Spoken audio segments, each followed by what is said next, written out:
Mais um estudo do Evangelho de Jesus Cristo segundo Marcos, mais uma meditação e mais a aprender com o nosso Mestre Jesus.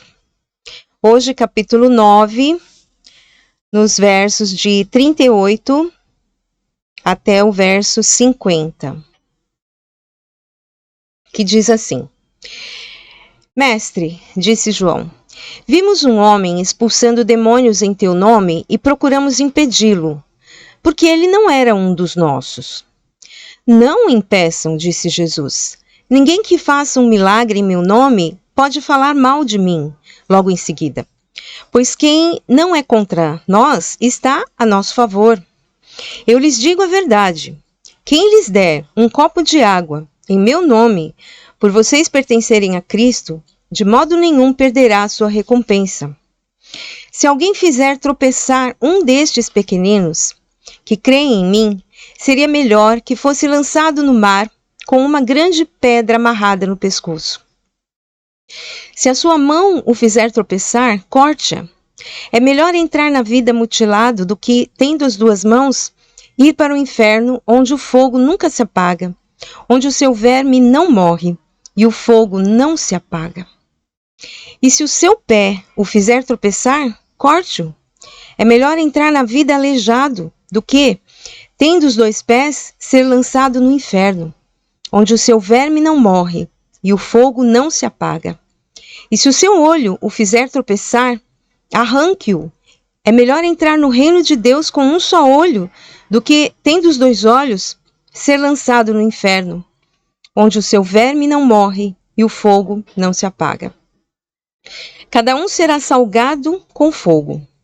O sal é bom, mas se deixar de ser salgado, como restaurar o seu sabor? Tenham sal em vocês mesmos e vivam em paz uns com os outros. Jesus havia acabado de ensinar aos discípulos, antes desse episódio, sobre valores do reino, e que o desejo de querer ser o melhor, o maior, ter destaque dentre os outros, se sobressair, ter mais privilégios, etc., não se adequa aos que pertencem ao reino de Deus. Aliás, como ele disse, quem quiser ser o primeiro tem que ir para a última posição e servir aos outros. E desta forma, certamente amadurecerá e compreenderá que o sentimento de maioridade não é para os súditos do reino. Jesus foi o próprio exemplo disso, o amor ao próximo, a valorização do outro, o querer servir para melhorar a condição do outro. Isso sim casa com o reino de Deus. Mas logo em seguida a esse ensinamento, o discípulo João fez uma afirmação que mostrou que eles precisavam aprender ainda mais sobre esse tema. E é compreensível essa afirmação da parte de João, pois eles estavam em fase de treinamento. Ainda não estavam preparados o suficiente para cumprirem a missão que receberiam quando Jesus partisse desse mundo para o lugar de onde veio, ao lado do Pai. Ora, quem andava par e passo com Jesus eram os 12. A eles, Jesus designou uma missão específica anteriormente para irem aos povoados e libertarem as pessoas cativas por demônios, curarem enfermos, anunciarem o Evangelho de Cristo. Fazia parte do treinamento. Então eles se consideravam as pessoas que podiam fazer o que Jesus fazia quando eram designados para tal. Sendo assim, quando viram alguém que não era nenhum deles, que não pertenciam ali àquele ciclo mais próximo de Jesus, expulsando um demônio no poder do nome de Jesus, claro, eles julgaram ser uma afronta ao nome de Jesus, talvez, e passaram a impedir aquele homem de prosseguir com aquele ato, que na verdade era uma ação de amor e justiça. Eles ainda não estavam compreendendo o que de fato Jesus veio trazer à terra, aos homens. E assim, Jesus prontamente responde: não o impeçam. Ou seja, o homem não estava afrontando Jesus, ao contrário, ele estava fazendo algo que aprendeu com Jesus, de que o nome dele tem poder. Portanto, em nome dele, o homem poderia, por um ato de compaixão, libertar uma vida que estava sofrendo. Aquele homem ouvia os ensinamentos de Jesus e o coração dele estava como uma terra fértil para receber a mensagem, fazer brotar a semente. E foi muito rápido na vida dele. A semente brotou, cresceu, se tornou árvore e frutificou. Olha que interessante, né? E sem dúvida nenhuma, tudo que podemos fazer da parte de Deus em favor de outrem e até em favor de nós mesmos, tem que ser em nome de Jesus. O nome de Jesus tem poder. O nome de Jesus representa a identidade dele, representa o que ele é para nós, o Salvador, o mediador entre Deus e os homens. É através do nome, que é sobre todo nome, que Deus opera maravilhas em nosso meio. Se não fosse Jesus, não haveria razão da nossa existência mais. Jesus conquistou para nós uma nova identidade, a identidade de filhos de Deus, aleluia, co-herdeiros com Ele e capazes de fazermos obras ainda maiores do que Ele fez em seu tempo aqui na terra, porque a missão dele foi designada a nós para darmos continuidade a ela. A igreja. Jesus constituiu a sua igreja aqui na terra para continuar a missão de salvação e resgate das almas perdidas. Tudo que fazemos para o reino de Deus tem que ser em nome de Jesus, não há outro. Os discípulos ainda não entendiam isso naquela ocasião. Mais para frente, eles compreenderiam com muita clareza, né? Tanto é que eles ensinariam isso à igreja de Cristo. Aliás, foi por meio deles, dos apóstolos de Jesus, que este ensinamento chegou até a nossa geração. E nós precisamos passar para a próxima geração e assim sucessivamente até que ele retorne conforme prometeu. Continuando o episódio. Após Jesus afirmar a eles, para não impedirem aquele homem, ele explicou: ninguém que faça um milagre em meu nome pode falar mal de mim logo em seguida, pois quem não é contra nós está a nosso favor. E aqui é importante mencionar que há muitos fazendo milagres por aí, hoje em dia. Sem dúvida, usando um poder. Mas esse poder não provém do nome de Jesus, não vem da parte de Deus, mas sim da parte de Satanás, que também tem poder em si. Foi criado com uma porção de poder. E ele usa esse poder para destruir almas que já estão perdidas. E ele quer desviá-las da possibilidade de encontrarem a luz que é Jesus, o único capaz de reconciliar um ser humano com o seu Criador. Há muitos milagres que são realmente feitos em nome de Jesus, com sinceridade de coração, mas outros não. E Satanás se aproveita. A Bíblia revela que esse inimigo está aí para matar, roubar e destruir. E que a identidade dele é o quê? Ele é enganador. Então, é preciso muito cuidado, porque o fato de fazer um milagre não significa necessariamente que esse milagre venha da parte de Deus. O nome de Jesus tem sido usado muitas vezes por enganadores que usam o nome dele em vão. Usam o nome de Deus em vão para enaltecerem a si próprios. E acabam usando o poder limitado de Satanás e não o ilimitado de Jesus. E sobre isso, o apóstolo Paulo explica na segunda carta aos Tessalonicenses, capítulo 2, verso 11, que Deus permitiria a operação desse erro, para que fique bem claro quem crê na mentira, né, que vem da parte do enganador, e quem crê na verdade, que é Jesus. Precisamos entender que Satanás tem poder limitado, mas tem o poder que ele,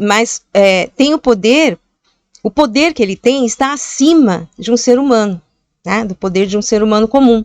Só que quando o ser humano se reconcilia com Deus através de Jesus, recebe poder que vem da parte de Deus, por intermédio do Espírito Santo de Deus. O poder de Deus é ilimitado. E assim podemos vencer o poder de Satanás, só assim. Então precisamos ter muito cuidado para não sermos enganados. Se o nome de Jesus está sendo usado em vão, é preciso discernirmos quando isso acontece, para não entrarmos no engano. E Jesus vai mais além ali na sua explicação, ali naquele dia, aos discípulos, e ele fala: eu lhes digo a verdade. Quem lhes der um copo de água em meu nome, por vocês pertencerem a Cristo, de modo nenhum perderá sua recompensa. O que significa isso? Um milagre é algo, que chamava e chama a atenção de multidões. Porém, Deus conhece a intenção do coração de quem está realizando o milagre e de quem está dando um copo de água a alguém, principalmente aos que pertencem ao reino, saciando a sede da pessoa, uma das necessidades mais básicas, de um ser humano para viver.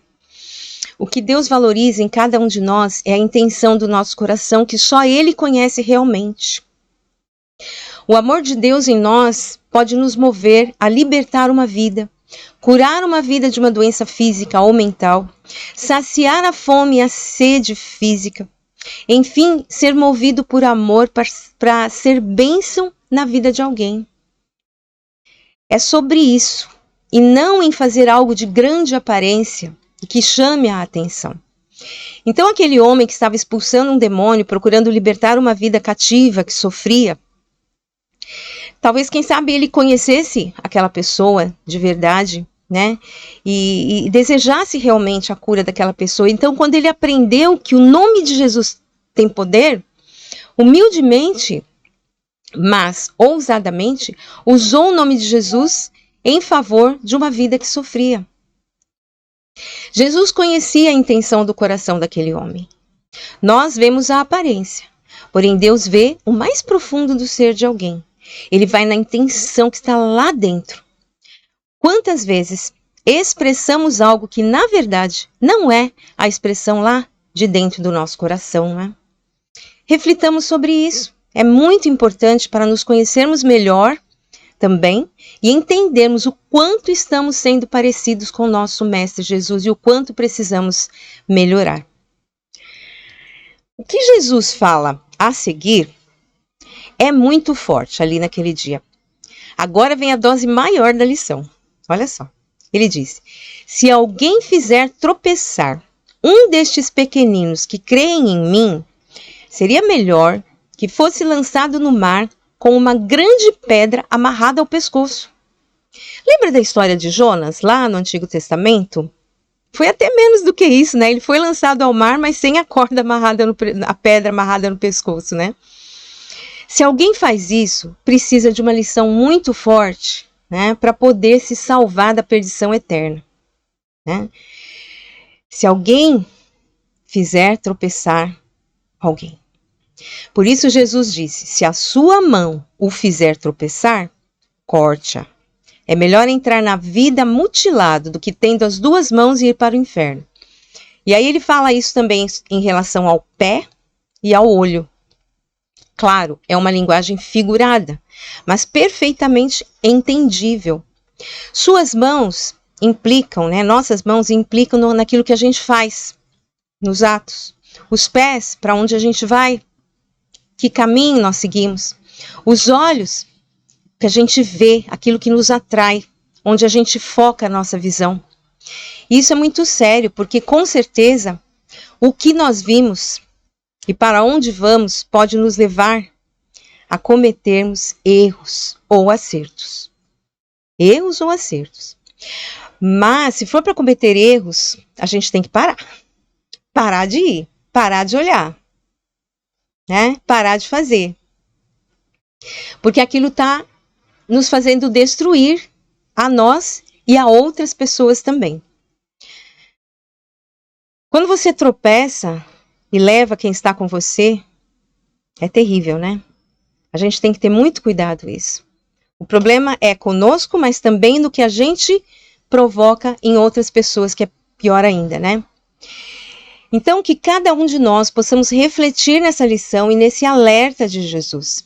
Ele não quer que ninguém tropece e caia na cilada de Satanás, tampouco nas sutilezas da nossa própria natureza caída, da qual Jesus veio nos libertar. Ele sofreu um sofrimento assim incomparável. Para quê? Para nos dar a libertação, para nós não cairmos em tentação, para nos mantermos firmes até o fim da nossa carreira aqui na terra, até que ele retorne à terra. Porque com certeza a geração, né, na geração que testemunhar a volta de Jesus, muitos ainda estarão vivos, presenciando, olhando, ainda em seus corpos comuns, naturais, né? Bem, o destino de quem não cumprir os ensinamentos de Jesus é terrível. E Jesus não poupou de alertar naquele dia, né, como foi registrado pelo evangelista Marcos. O destino desses será o quê? O inferno, infelizmente. Aliás, esse, na verdade, seria o destino de todos, por estarem todos afastados de Deus. Mas Jesus veio para mudar a nossa sorte. Ele sofreu, ele morreu a nossa morte, para nos livrar da morte eterna, da condenação eterna. Porque os condenados pertencem ao inferno. Finalmente, Jesus afirma que cada pessoa será salgada com fogo. Como assim? Ele explica. O sal não é ruim, o sal é bom. Ele tem a função de restaurar o sabor, né? De dar sentido ali ao alimento. E ele precisa realmente cumprir essa função. A linguagem figurada ela é excelente, né? Como método pedagógico de ensino. E o que acontece? Nós precisamos do sal em nós mesmos para vivermos em paz uns com os outros. Olha aí que Jesus falou. E para vivermos em paz uns com os outros, só é possível se nós tivermos o quê? O amor de Deus em nossos corações. Por isso nós somos provados, ou seja, nós somos salgados com o fogo do Espírito Santo. Né? Às vezes estamos feridos. Precisamos ser curados de feridas da alma, que se traduzem em quê? Ira, orgulho, inveja, tristeza, ansiedade, mágoas e por aí vai. Quando vem o sal, a ferida arde, né? Mas, se a gente se deixa ser curado, né, com o tempo, a ferida é cicatrizada, a dor se vai. E fica somente a lembrança da experiência que pode nos levar, inclusive, a sermos sal na vida de outros e ajudá-los como fomos ajudados. Isso não é maravilhoso? Isso é reino de Deus. Amém? Então não tem a ver com as culturas desse mundo. Sabe? É uma contracultura, é a cultura dos céus.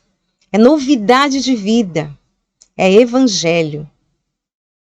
Boas novas. É disso que Jesus está falando aqui. Coisa muito séria. Não é superficial, é algo muito profundo.